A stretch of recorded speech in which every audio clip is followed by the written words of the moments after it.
think we should start now. All right.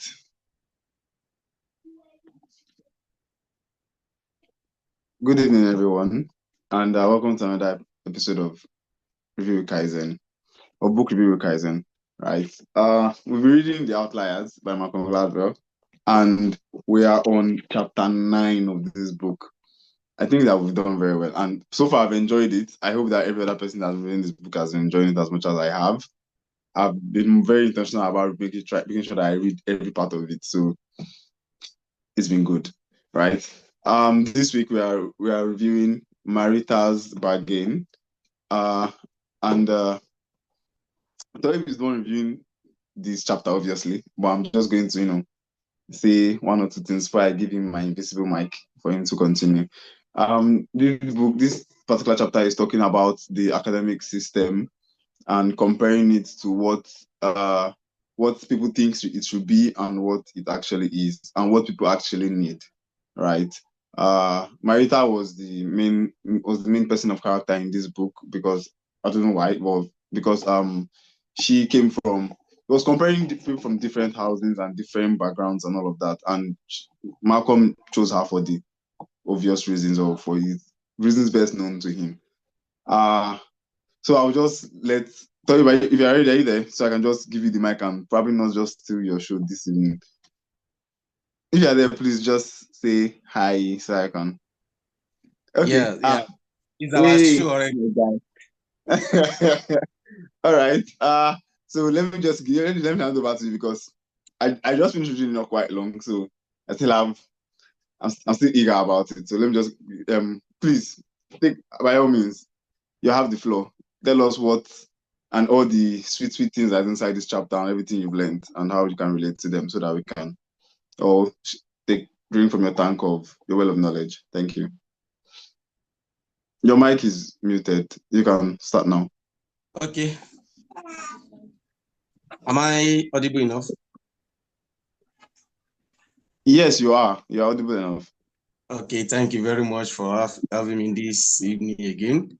It's been a pleasure and honor to join the Readers Club and to be piloting tonight's chapter of another edition of our book reading. The chapter we are reviewing now is chapter 9 of our book titled Outliers by Malcolm Gladwell. This aspect is majorly talking about the maritime bargain story. So, technically, I've read this chapter at least twice, minimum of twice, and I've at least deduced some points, which also give them headings for each of these points. Sorry, that's my little kids making his own points to be here as well. So the main point of this chapter is that this chapter is focusing on Knowledge is Power program and how it transforms the lives of underprivileged students through the rigorous education and extended school hours. This chapter also highlights the importance of providing opportunities and the impact of cultural legacy on successes. So, number one point that I jotted down from this chapter is, as I said, I gave each of these points headline. The first one is Introduction to Knowledge is Power program. Academy has been quoted in the chapter. Knowledge is Power program. Knowledge is Power program is located in South Bronx, which serves as a predominantly low-income earners and minority student population. So the school is known for its strict discipline, extended school hours, and high academic expectations. You are coming to Knowledge is Power programming, you have nothing less than distinctions. So that is the major fundamental of this Knowledge is Power programming academy. Also, the education philosophy of this Knowledge is Power program academy is that it contributed to its focus on cultural legacies and believes that efforts and hard work lead to successes. That is why we are seeing the extended school time. The normal school time that me and you know that we passed through was not the case that in this Knowledge is Power programming academy. Their extended school time is started from 7:25 a.m. till 5 p.m. and additional classes during Saturdays and during summers as well. This is the framework or the educational philosophy behind the KIPP Academy. The impact that this KIPP has on the student, that's my third point.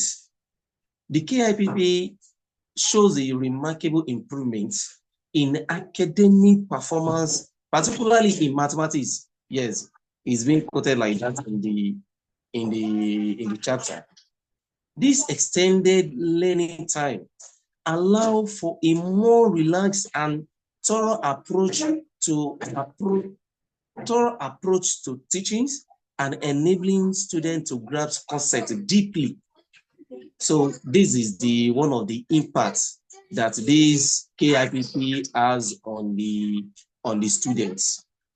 Now, the fourth point I have is to compare it with our traditional education. As being quoted, this chapter contrasts the academic educational system, which include long summer vacation, that's the normal academic education system used in America, with more rigorous schedule of Asian education system.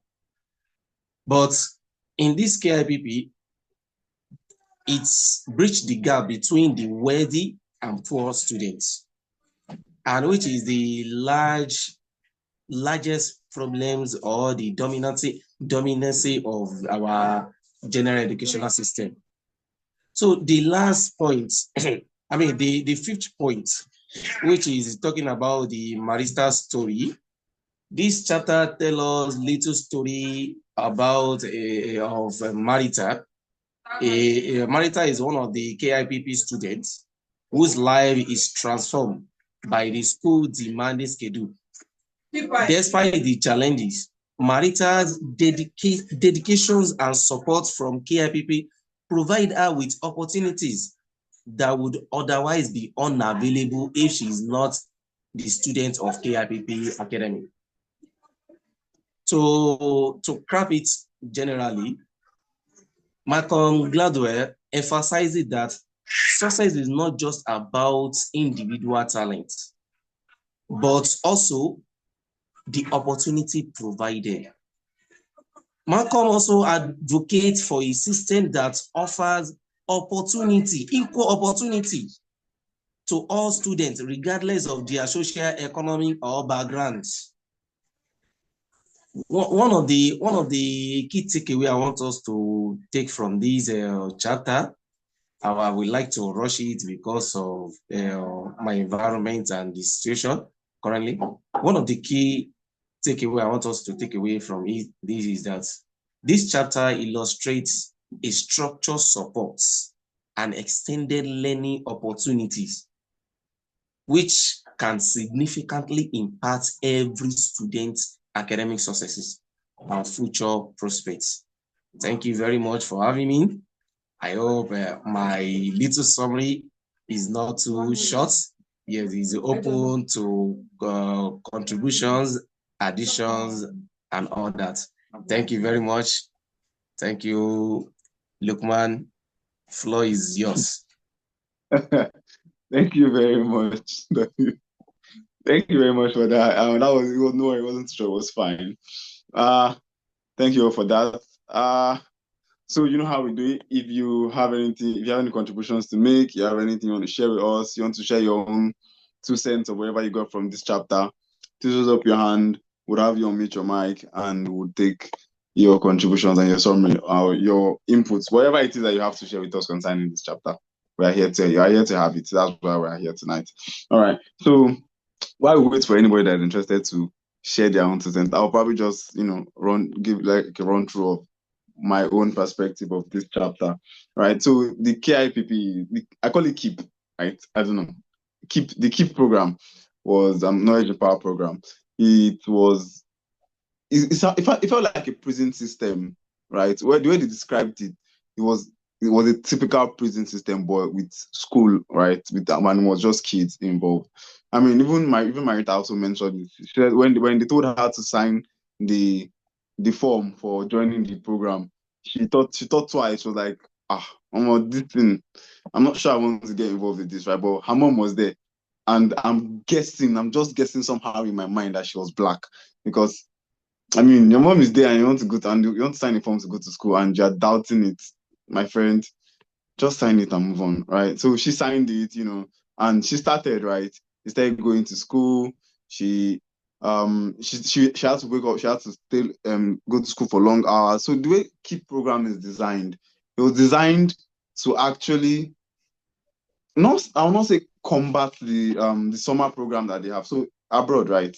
The way their educational system is structured is you go to school when it's time for summer, you go for summer vacation, and you come back to school when it's time to come back to school. Right? I really do not know how the whole system works there, but they have like all of that.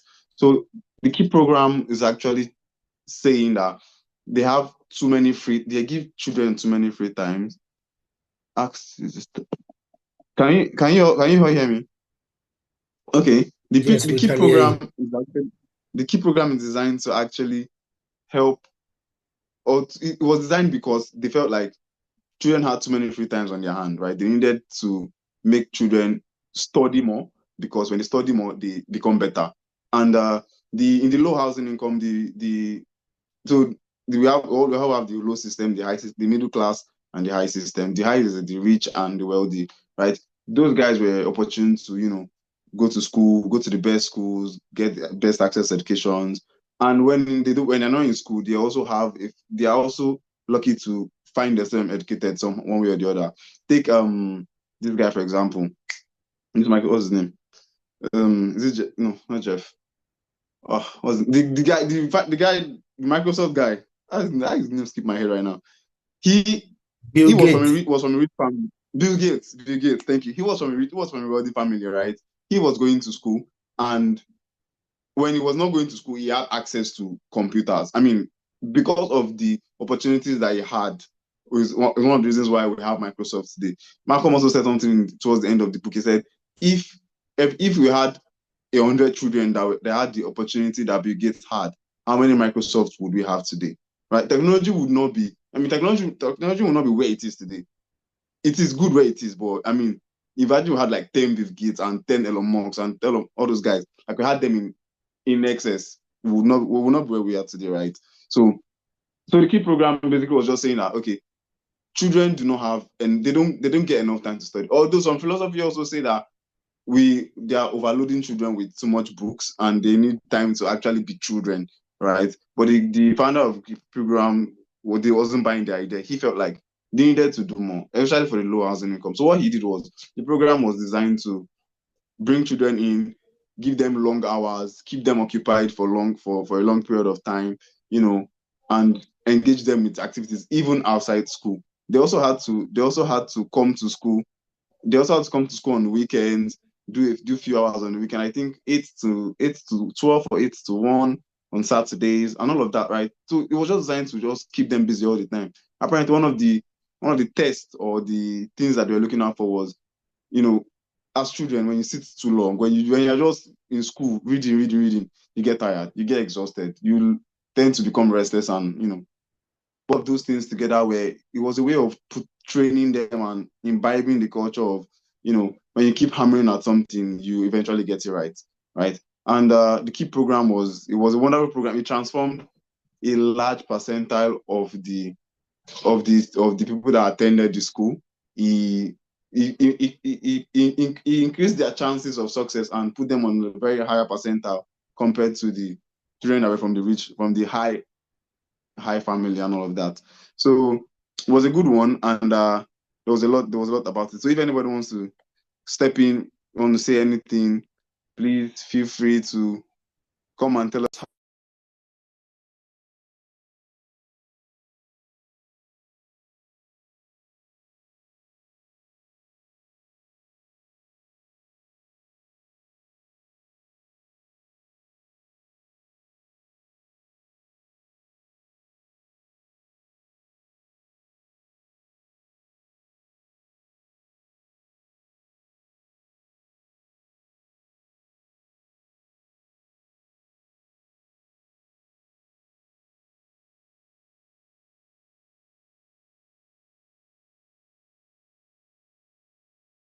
Okay. Can you hear me now? Yes, we can hear you. Okay. All right. So, um, please, okay, I don't know if you guys lost me somewhere along the line or I already finished what I was saying, but I think I'd already finished. So, if anybody wants to, share anything or tell us what they think or how the chapter reflected with them, please let us have you. The floor is yours. Uh, okay. Mr. Toy, we are back. All right. Let's have you. Okay, sorry. I just want to add this my research when I was reading it. I stumbled upon a research that says that the summer vacation always have a negative impact on low income students learning because when they have this longer vacation period, they tend to use it for frivolities. They tend to use it for what's adding value to their educational system. So that's why these KIPP really exemplify the sacrifices, though it comes with a lot of sacrifices, but it has a result. So that's just it.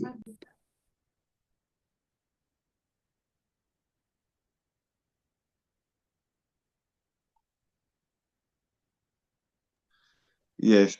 Thank you very much. Thank you very much. Mega, Moses, please, let's have you. So thank you once again, Tohib, and thank you, Lukman. Um, I must say that this particular chapter is one that Tohib has really done justice to, and also Lukman's example. But where I want to come in is that I feel like this chapter is, uh, should I say, a prelude or a kickstarter to that 10,000 hour rule. When I read this chapter, I sort of link it to the fact that you spend hours and hours doing something, you become an expert in it. But that's for the 10,000 hour rule now. That's one. But this chapter sort of makes it look like you have to spend hours and hours doing something to sort of ignite the passion to keep at it for those years that you will now do it to build up your 10,000 hours. So the KEEP program is like a Kickstarter. And what is typically fascinating for me is that it's targeted at children. And I ask, why children or why young people? It's because young people easily assimilate. Because their heads are still, like, let's say, not mean say empty, but they are not still yet bothered with the worries of the world, right? With where to hustle the everyday 2K. And then, like election or Lookman that's looking for which camera or which model to snap next, and all of those kind of things. So children are like, they they have that space to say fill it up, you know, fill it up. And so if you don't intentionally fill that space up with something uh productive, something valuable, something that gives output in the future, they will find a way to fill it up with something in their summer or in play or in vacation or something else. Right. So that program was just tailored to say we want to spark something in these kids or in these young people.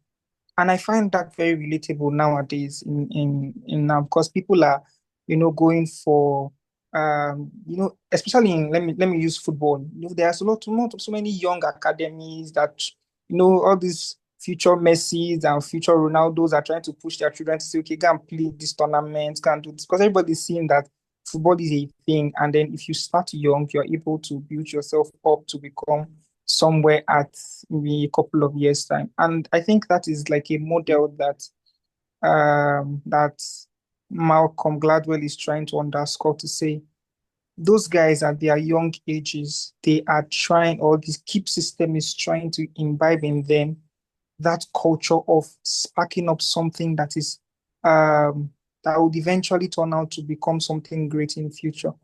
So as adults, we need to also guide children, guide younger ones. If we don't have kids, I know Toib has people that are around him that are wanting to moderate or review with him. So Toib, you can take that as a cue too. We that we are, I know Lukman and myself that we are looking up or looking forward. We can also take that as a cue to say, how can we help to groom the next best, maybe astronauts now.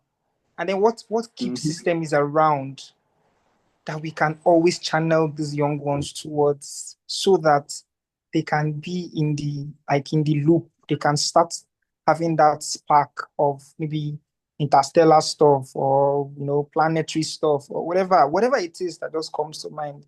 So that's something that it keeps me wondering what can I do? Or I'm an adult now, I'm worried about many things, but I mean if I still find a keep system that I can enroll in, I don't mind. But the things of the worries of the world, obviously, you wake up every morning and you go to the next thing. So that's just it. That's my own addition. So thank you so much, Toyi. Thank you, Lukman. It was a Thank wonderful you. section as Thank always. Thank thank you. you so much for that. Thank you so much. The part where you said you could that it was a prelude to the 10,000 hours, but I was also now thinking, the book has been trying to tell us that success is not just gotten from preparation; it's also brought about by opportunities, right? If you look at it, the people that are living in low housing income in the Bronx, like I said, they really do not. The best things that they had to look up to, or the best people that they had to look up to, were probably in their surrounding, in their immediate surrounding, where they were not doing so well, right? They were just surviving, right? So they would not exactly have the opportunity to indulge themselves in activities that would typically take them out of the system that they're born into. But with the keep program, they had the opportunity to do 10,000 hours of everything that could possibly take them out of there. It was like it was giving them an opportunity to be on the same level with the people from the highs, right? Giving them an opportunity to actually to prepare them for success and give them the opportunity to rack in 10,000 hours of mathematics or English or sciences, to actually just give them more or less shine a touch in a better future for them. And those of them that actually that harnessed the program, like Marita now, she took the program. Apparently, what they said, when she joined, I think she was in grade 4. I'm not mistaken, she was in grade 4, I guess. And by the time she was done with the key program, I think that was like 2 years. By the time she was done with the key program, she got a course. She became a major in accounting. And when she started, she was having issues with mathematics, right? I mean, that's that's a huge leap for her. So I think that it was also it was what you said was very correct. It was also an opportunity it was also a way to make them harness 10,000 hours of whatever they will do and make them to be outliers in whichever field that they decided to actually venture into. So it was giving them a fighting chance. And I think it's a very nice program. I think as adults too, I mean, everybody's looking forward to it and looking for how to survive and chasing one thing or the other. But it's also a very nice program. I think everybody should find their own keep program and make the best of it. Yeah. So do we have another person? We have like 2 minutes on the clock, and I think that we've done a great job and we've all reviewed this chapter very well. Thank you very much, Toib. Can you guys hear me? Thank you very much, Toib. Thank you very much, Yes, we can Moses, hear you. for your contribution. And every other person in the comment section. Let me read a few comments that I have here. I have um hope hope you are reflecting on the opportunity and legacies that can help you become outliers. Outliers leverage on opportunities and legacies, actually, right? If some Not everybody in the Bronx took the key program and used it. Some did not even take it. I think I remember that Marita was talking about a friend of hers that was complaining that she was reading too hard and she was doing too much, right? I mean, that particular child now did not is keep available in Nigeria. I mean, I don't think so, but we can start our own. I mean, this is also a KEEP program. Kaizen is a KEEP program, right? So, so, but we can look into it. Our next read, okay. Our next read is Jamaica, something about Jamaica. I've not really, I mean, I've not heard that one, but let me just look it up. A Jamaican story. Apparently, it's the epilogue, right? We have come to the end of this book already, and like the book should just continue. So, also please, every we had to 8 o'clock. Please there'll be a poll on the group, or there will be we are deciding the next book to read on the last chapter of this one on the epilogue currently. We're reading an epilogue next week. So we want to decide which book we are going to read next. I will need everybody's input, please. Let everybody join the decision making of what book we are going to read next. Because I mean, it's a general thing, right? Everybody's involved in it. So we have our iceberg is melting. We have I can't remember everything, but I'll post it on the group. You must have seen it. If you've not seen it, I'll post it again on the group. Please let's all get involved and see how best we can choose the next book. And it's lovely to have you all here today. See you again, same time next week, and keep reading, read to grow. Bye.